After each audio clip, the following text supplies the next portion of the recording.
Olá, amigos acadêmicos! Aqui nesse vídeo eu vou falar sobre como os alunos precisam ser protagonistas no seu processo de formação dentro da graduação e criar as suas próprias oportunidades no mercado de trabalho, muito alinhadas ali com o mundo corporativo. Eu sou Paula Guaraldo e esse é o canal Influenciadores Acadêmicos.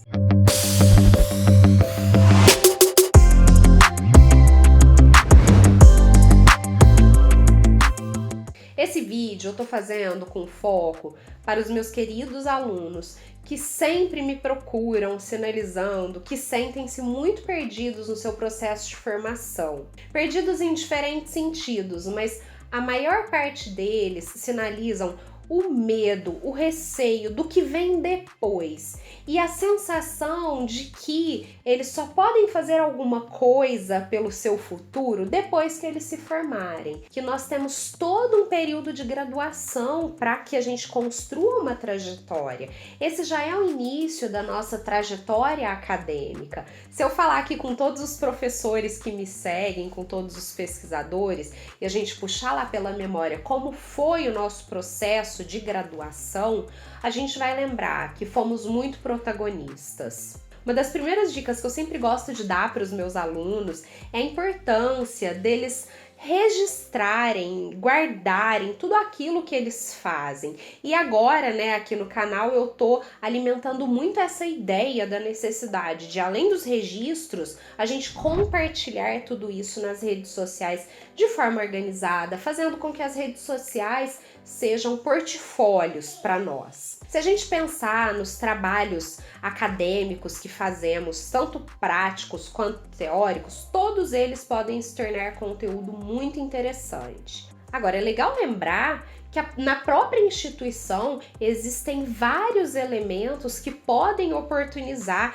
essa construção profissional ao longo da nossa trajetória enquanto aluno. Muitas instituições disponibilizam, por exemplo, núcleos de orientação à carreira, onde os alunos podem encontrar, por exemplo, diferentes vagas de estágio, coisas que estejam disponíveis ali para determinado curso, para determinado perfil. Nesses núcleos, a gente também encontra todo um suporte para a preparação dos alunos para entrevista, para a orientação dos alunos no processo de construção dos currículos. São várias dicas fundamentais para que a gente consiga fazer um gerenciamento de carreira. Além disso, nós temos também todo um fluxo de informação que corre entre os professores, entre os coordenadores, como vagas específicas de estágio, por exemplo, direcionadas para perfis muito específicos de alunos. Muitas vezes chega ao professor um pedido de indicação. Então a minha dica é: colhe nos seus professores, mostre que você faz um bom trabalho, demonstre para eles e para o mundo o quão competente você já está se tornando naquela área, através dos trabalhos, através das atividades que você realiza. E o mais interessante é você se disponibilizar a realizar atividades que vão além daquilo que é pré-determinado, por exemplo, por uma disciplina. Existem várias ações interessantes dentro da instituição que podem fazer toda a diferença no seu processo de formação. Por exemplo, na área que eu atuo, existem diferentes possibilidades do aluno trabalhar dentro da própria instituição, como, por exemplo, a agência experimental, que ali o aluno de jornalismo e de publicidade pode ter diferentes vivências com clientes reais, com campanhas internas, com campanhas externas. O aluno pode se envolver, por exemplo, com organização de eventos, com cobertura de eventos. Mas existem também vários laboratórios, A gente tem os laboratórios de áudio, laboratórios de vídeo, laboratórios de fotografia. E falando de uma forma mais geral, existem, por exemplo, as empresas júnior, que são super interessantes e que são excelentes fontes de oportunidade. Mas mais do que qualquer coisa, eu acho que isso vai muito ao encontro do vídeo que eu disponibilizei na última semana. Eu vou deixar o card aqui em cima, mas aqui embaixo eu também vou deixar o link na descrição, que eu falei exatamente sobre como as faculdades elas formam sem formar, justamente por não proverem para o aluno, de um modo geral, possibilidades de atuações práticas, para o desenvolvimento de habilidades que o mercado de trabalho demanda hoje. Então, percebam, eu estou falando das instituições que eu atuo, e nessas instituições tudo isso que eu mencionei acontece. Mas nem todos os alunos sabem e nem todos os alunos se interessam quando sabem dessas informações. E essa é a grande questão. Aqueles que se envolvem com esse processo verdadeiramente têm vivências que se parecem muito com as vivências do próprio mercado de trabalho. Todas essas atividades, quando são postas no currículo, quando são postas num portfólio, elas são sim um grande diferencial competitivo no momento, por exemplo, da definição de uma vaga de estágio. Se num momento de desempate eu tenho 2 alunos e um tem uma atuação super diferenciada nesses projetos experimentais, nesses projetos diferenciados, e o outro desenvolve apenas aquilo que se espera dele enquanto aluno, eu acho que a gente já tem a resposta de quem sai na frente nesse processo, né? E como nós somos influenciadores acadêmicos, eu não posso deixar de falar das nossas produções acadêmicas ao longo do processo da formação na graduação. Ao longo da graduação, a gente pode produzir vários artigos, algumas disciplinas que até solicitam esse tipo de trabalho, mas existem várias possibilidades do aluno ser proativo e produzir esse conteúdo acadêmico. Por exemplo, fazendo parte de grupos de pesquisas. Eu tenho um grupo de pesquisa em uma das instituições que eu trabalho que chama Comunicação e Cultura Digital, que eu reúno vários alunos, tanto alunos que eu oriento TCC quanto alunos que se interessam, por exemplo, por iniciação científica, e a gente faz uma troca muito interessante ali naquele espaço, com as nossas reuniões, com todo o nosso envolvimento. E já dá para fazer um gancho. Falei de iniciação científica, que é uma outra forma de oportunização de produção acadêmica dentro da graduação. Além de desenvolver uma pesquisa científica, que já é o primeiro degrauzinho ali antes do TCC, pensando em uma trajetória acadêmica que pode ir até o doutorado, a iniciação científica é o pontapé inicial. Através dela, você vai ter produção acadêmica, geralmente a gente produz um artigo. Você pode apresentar esse artigo, por exemplo, em um congresso de iniciação científica. Você vai ter alguns certificados,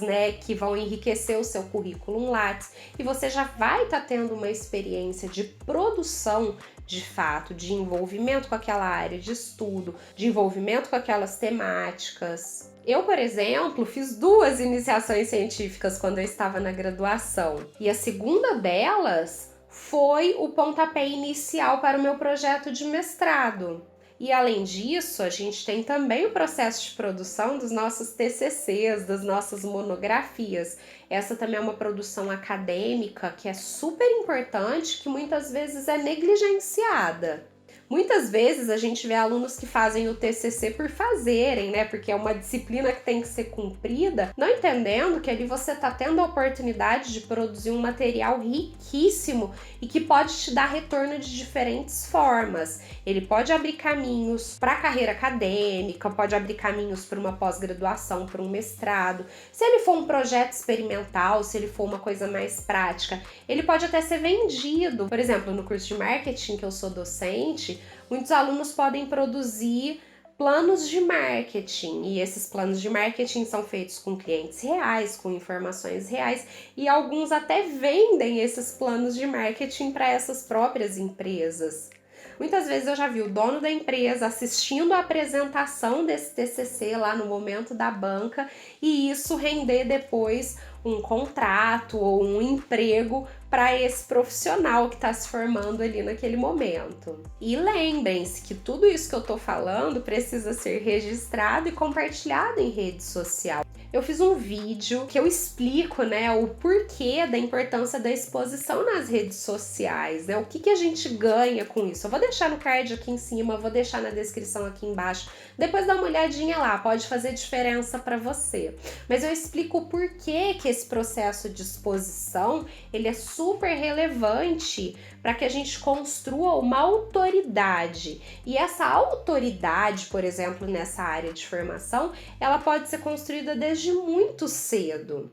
E mais do que isso, ela está sendo exposta para as pessoas que você conhece, mas exposta para as pessoas que você também não conhece. Muito se fala que a exposição nas redes sociais pode ser prejudicial, que o RH vê lá na rede social como você se comporta, né? Como é a sua atividade ali naquele espaço. Mas agora a gente precisa falar como isso pode ser providencial, né? Como isso pode fazer diferença no processo de construção de uma trajetória de sucesso. Bom, eu também vou dar mais uma dica, que são as mentorias. A maioria das instituições que eu conheço oferecem a possibilidade dos alunos se tornarem monitores em diferentes disciplinas. Eu mesma fui monitora quando eu era aluna de graduação. É uma experiência super legal, a gente fica com um contato mais próximo com o professor, mas principalmente a gente fica numa posição ali de auxílio e até mesmo de ensino, e a gente está levando informação relevante para os nossos pares, para os nossos colegas. Isso é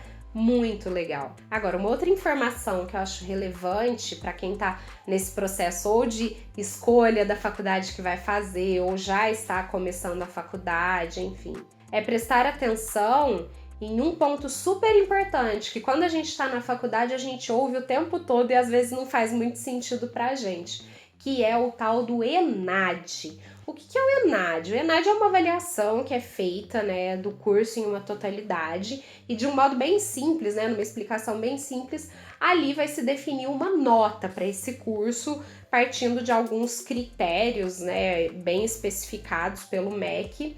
E essa nota, ela vai dar ali para a sociedade, né, um panorama do que é aquele curso, de como é aquele curso. E esse é um critério muito interessante que você pode tomar para você no momento de fazer essa escolha. E se você já está na graduação, acompanhe de perto a nota do seu curso, porque você é responsável por essa nota também, porque você vai fazer provas em um determinado momento do teu curso, ou no início ou no fim, que vão ajudar a se fazer uma avaliação sobre a qualidade desse curso. Enfim, essas foram as minhas dicas para dar uma grande ajuda para quem está entrando na faculdade, para quem já está na graduação, para aproveitar aquilo que vocês têm à disposição de vocês. Vocês estão pagando por isso e muitas vezes isso não é aproveitado. E o pior, isso tem consequências gravíssimas, não só no processo de formação de vocês, mas principalmente no posicionamento de vocês depois que vocês se formam, né? Então, fiquem conectados, fiquem antenados e usufruam de tudo que está à disposição de vocês. E se não está, exijam, porque as instituições, elas precisam prover isso. Tá bom? Bom, essas foram as minhas dicas, espero que tenham gostado. Não deixem de seguir as minhas redes sociais, Facebook, Instagram. Lá eu disponibilizo dicas extras sobre esses assuntos diariamente. E por favor, não deixem de clicar aqui embaixo e se inscrever no canal para que eu continue produzindo conteúdo de extremo valor para vocês. É isso, a gente se vê no próximo vídeo.